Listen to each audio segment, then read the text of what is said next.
இன்றைக்கி என்ன வீடியோன்னு பார்த்தீங்கன்னா, டிசி கெப்பாசிட்டர் எப்படி செக் பண்ணுறது ஒரு நண்பர் கமெண்ட்டில் கேட்டிருந்தாப்புல. ஏசி கெப்பாசிட்டருக்கு நம்ம வீடியோ போட்டிருக்கோம், பார்க்காதவங்க போய் பார்த்துக்கோங்க. ஏசி கெப்பாசிட்டர் ஈஸியாக நம்ம டெஸ்ட் லேம்பில் செக் பண்ணுவோம். ஆனால் டிசி கெப்பாசிட்டர் நம்ம டெஸ்ட் லேம்பில் செக் பண்ண முடியாது. அதனால் நம்ம அதை எப்படி மல்டிமீட்டரை வச்சு செக் பண்ணலாங்கிறத நம்ம பார்க்க போகிறோம். மல்டிமீட்டரை வச்சு தான் நம்ம டிசி கெப்பாசிட்டர் செக் பண்ணணும். இதுக்கு தனியாக மீட்டரும் இருக்குது. நம்ம நார்மல் மல்டிமீட்டரை வச்சு எப்படி செக் பண்ணுறோங்கிறத நம்ம பார்க்கலாம். இந்த வீடியோ டிசி கெப்பாசிட்டர் எப்படி செக் பண்ணுறதுங்கிறது வீடியோக்குள்ளே போகலாம் வாங்க.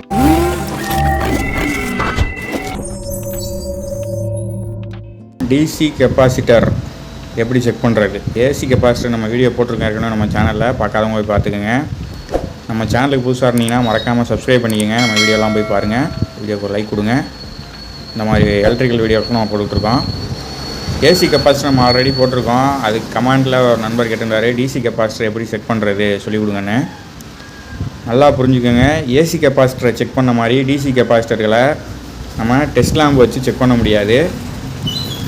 ஏன்னா ஏசி கெப்பாசிட்டர் நான் பொலாரிட்டி, டிசி கெப்பாசிட்டர் பொலாரிட்டி இருக்குது. நம்ம மாற்றி கொடுத்தோம்னா கெப்பாசிட்டர் ஃபால்ட் ஆக வாய்ப்பு இருக்குது. டிசி கெப்பாசிட்டரில் எப்படி நம்ம பாசிட்டிவ் நெகட்டிவ் கண்டுபிடிக்கிறதுன்னு பார்த்தீங்கன்னா, புதுசாக ஒரு கெப்பாசிட்டர் வாங்குறீங்கன்னா அந்த கெப்பாசிட்டரில் அதோட கனெக்ட் பண்ணக்கூடிய அந்த கம்பிகளை வச்சு நம்ம தெரிஞ்சுக்கலாம். பாசிட்டிவ்னா அந்த கம்பி பெருசாகவும், நெகட்டிவில் இருக்கிறதும் சின்னமாகவும் இருக்கும். நீங்கள் அதை வச்சு தெரிஞ்சுக்கலாம்.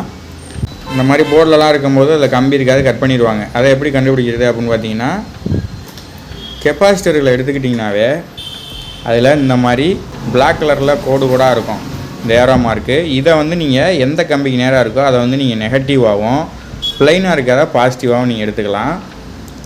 இதுதான் நீங்கள் பாசிட்டிவ் நெகட்டிவ் ஈஸியாக கண்டுபிடிக்கிற வழி. அடுத்து பார்த்தீங்கன்னா, மல்டிமீட்டரில் கண்டினியூட்டி மோடாக வச்சுக்கோங்க. ஃபஸ்ட்டு இந்த கெப்பாசிட்டரை நம்ம பூஸ்ட் பண்ணி ஒரு வோல்டேஜ் கொடுத்து தான் நம்ம செக் பண்ணணும். கண்டினியூட்டி மோடில் பார்த்திங்கன்னா ஒரு வோல்டேஜ் அவுட்புட்டு நமக்கு கிடைக்கும். அது எப்படிங்கிறத நான் உங்களுக்கு செஞ்சு காமிக்கிறேன் பாருங்கள். ஒரு சின்ன எல்இடி லைட்டில் எல்இடி பல்பை நான் இப்போ வோல்டேஜ் கொடுத்து செக் பண்ணி காமிக்கிறேன்.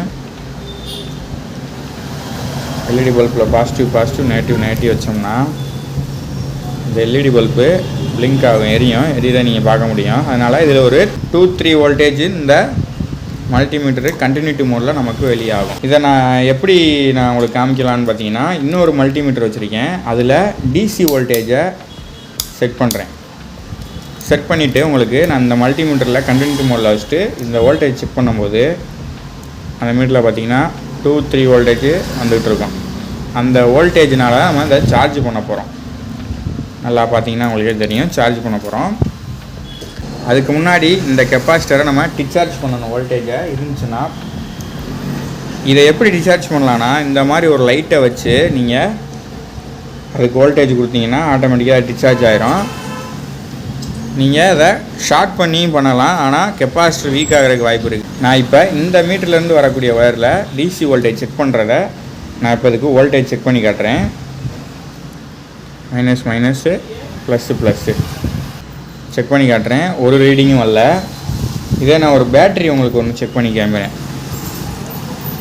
நெகட்டிவ் பாசிட்டிவ் ஒரு வோல்டேஜ் வருது, நமக்கு தெரிஞ்சுக்கலாம். இப்போ நம்ம இதை செக் பண்ணும்போது வோல்டேஜ் வரல, அப்போ இதில் வோல்டேஜ் இல்லை. இப்போ நான் இந்த கண்டினியூட்டி மோடில் இருக்க இந்த மீட்டரை வச்சு நான் உங்களுக்கு லைட்டாக எதாவது பூஸ்ட் பண்ணுறேன். நெகட்டிவ் பாசிட்டிவ் மைனஸ் ப்ளஸ்ஸு கொஞ்சம் கொடுத்து இதை நம்ம கொஞ்சம் பூஸ்ட் பண்ணிக்கலாம். கொஞ்சம் நேரம் வச்சுருங்க. கரெக்டாக அவ்வளோதான், போதும். அடுத்து பார்த்தீங்கன்னா, இப்போ நம்ம இதோட வோல்டேஜ் செக் பண்ணலாம். இந்த மீட்டரில் பார்த்தீங்கன்னா 2 வோல்டேஜ் காமிக்குது. இன்னும் நீங்கள் இந்த மாதிரி மீட்டர் வச்சுருந்தீங்கன்னா இதில் வோல்டேஜ் செக் பண்ணிங்கன்னா இன்னும் அக்யூரேட்டாக காமிக்கும். டிசி வோல்டேஜ் செக் பண்ணும்போது நல்லா பாருங்கள். அதில் பார்த்தீங்கன்னா வோல்டேஜ் கம்மியாகி ட்ராப் ஆகிட்டே வந்துக்கிட்டே இருக்கும். அதில் நீங்கள் தெரிஞ்சுக்கலாம் இது நல்ல கெப்பாசிட்டர் அப்படின்னு. நீங்கள் நல்ல கெப்பாசிட்டர்களை நீங்கள் இப்படி கண்டுபிடிச்சா மட்டும் பத்தாது. நீங்கள் ஒரு வீக்கான கெப்பாசிட்டரையுமே நீங்கள் எடுத்து அதுக்கும் பூஸ்ட் பண்ணிவிட்டு கண்டினியூட்டி மோடில் போட்டு இந்த கெப்பாசிட்டர் பாருங்கள் எப்படி இருக்குன்னு. மேலே ஊதி இந்த கெப்பாசிட்டர் ஆல்ரெடி போயிடுச்சு, போர்டிலேருந்து எடுத்த கெப்பாசிட்டர். இந்த கெப்பாசிட்டர் இப்போ நான் பூஸ்ட் பண்ணுறேன். ஒரு சின்ன வோல்டேஜ் கொடுக்குறோம். ஓகே, சார்ஜ் ஆச்சு. இப்போ இந்த மீட்டரில் டிசி வோல்டேஜில் செட் பண்ணியிருக்கேன். இதை வோல்டேஜ் செக் பண்ணலாம். பார்த்தீங்கன்னா இதுலேயும் வோல்டேஜ் வருது. என்ன அது ஃபால்ட்டான கெப்பாசிட்டிலையும் வோல்டேஜ் ரீடிங் ஆகுது, ஒர்க்கிங்கில் இருக்க கெப்பாசிட்டியும் ரீடிங் ஆகுது அப்படின்னு கேட்டிங்கன்னா, இதுக்குள்ளேயும் அந்த ஃபங்க்ஷன் நடந்துக்கிட்டு இருக்கும். ரொம்ப வெடித்த கெப்பாசிட்டிகள் மட்டும் நம்ம இது பண்ண முடியாது. நீங்கள் மேனுவலாக கண்ணால் பார்க்கும்போதே எந்த கெப்பாசிட்டிலாம் இந்த மாதிரி ஃபால்ட் ஆகிருக்கோ இதெல்லாம் நீங்கள் வேஸ்ட்டு, யூஸ் பண்ண முடியாத கெப்பாசிட்டி போயிடுச்சுன்னு நீங்கள் கன்ஃபார்ம் பண்ணிக்கலாம். இதை நம்ம வச்சு யூஸ் பண்ணோம்னா ஆடியோ செக்ஷனில் இந்த கெப்பாசிட்டர் யூஸ் பண்ணிங்கன்னா ஹம்மிங் நாய்ஸ் வரும். வீடியோ செக்ஷனில் யூஸ் பண்ணிங்கன்னா ஸ்க்ரீன் அலையாக வர்றதுக்கு காரணம் இதுவாக இருக்கும். பவர் சர்க்யூட் ஏரியாவில் யூஸ் பண்ணிங்கன்னா அடிக்கடி பவர் பிளிங்காகி வர்றதுக்கு வாய்ப்பு இருக்குது. அதனால் இந்த மாதிரி இருந்துச்சுனாவே நீங்கள் எடுத்துகிட்டு வேறு கெப்பாசிட்டர் மாற்றுறது நல்லது. ஒன்று மேலெலாம் நல்லா மட்டமாக இருக்கும், ஆனால் கெப்பாசிட்டர் பார்க்கலாம் நல்லாயிருக்கும். ஆனால் கீழே பார்த்தீங்கன்னா அதோட சைஸு மாறுபட்டு இருக்கும். எல்லா கெப்பாசிட்டரோடையும் மாறுதலாக இருக்கும். இந்த கெப்பாசிட்டர் பாருங்கள், கீழே மட்டும் இதாகி ஒயிட் கலரில் ஒரு லிக்விட் மாதிரி வந்துருக்கும். இதெல்லாம் வந்துச்சுன்னா நீங்கள் கண்ணை மூடிட்டு மாற்றிடுறது நல்லது. இந்த கெப்பாசிட்டர்லாம் பார்த்தீங்கன்னா அதே கண்டிஷன் தான், பார்க்க நல்லாயிருக்கும். ஆனால் பார்த்தீங்கன்னா எல்லாமே ஓப்பன் ஆயிடுச்சு.